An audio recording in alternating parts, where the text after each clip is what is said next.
Свое мнение высказал и ветеран боевых действий, заместитель председателя организации «Инвалиды войны» Андрей Латкин. В течение 8 лет были попытки договориться. До этого были попытки договориться.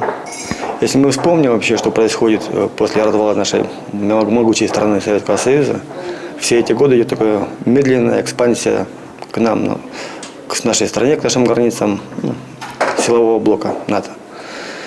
И вполне ожидаемо, что после того, как, если бы пал ДНР, то вполне возможно, что экспансия бы и на этом бы не остановилась. Поддерживают нашу армию и артисты. Вот что по этому поводу сказал солист балета государственного ансамбля «Осякыя» Никита Постнов. Ребята, в трудные времена нельзя стоять в стороне. Нужно всегда помогать своим братьям. Уже 8 лет в Донецке и Луганске страдает наш братский народ.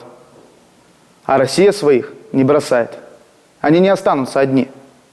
Республика Коми с народом Донбасса. Север с народом Донбасса. Мы едины, и мы вместе.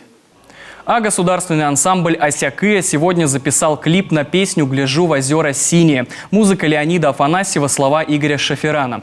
Принято считать, что песня была записана специально для телевизионного сериала «Тени исчезают в полдень», снятого по роману Александра Иванова. Однако музыка к песне появилась еще в годы Великой Отечественной войны. Композитор Леонид Афанасьев был военным летчиком, командиром эскадрильи. За годы войны сделал 116 боевых вылетов, выполнял особо важные задания. Однажды, возвращаясь с одного из них, он почувствовал смертельную усталость, понял, что до аэродрома может не долететь, и стал искать место для приземления. Когда он посмотрел вниз, то увидел безбрежную синюю гладь воды, в которой отражалось синее небо и облака. В этот момент в его голове зазвучала музыка, которая придала ему силы долететь до аэродрома. Вернувшись с задания, он написал музыку, а Игорь Шаферан уловил ее характер и написал к ней слова, еще не зная, что песне суждена очень долгая жизнь. В 1971-м песня прозвучала в заключительной серии телефильма «Тени исчезают в полдень» и стала популярной.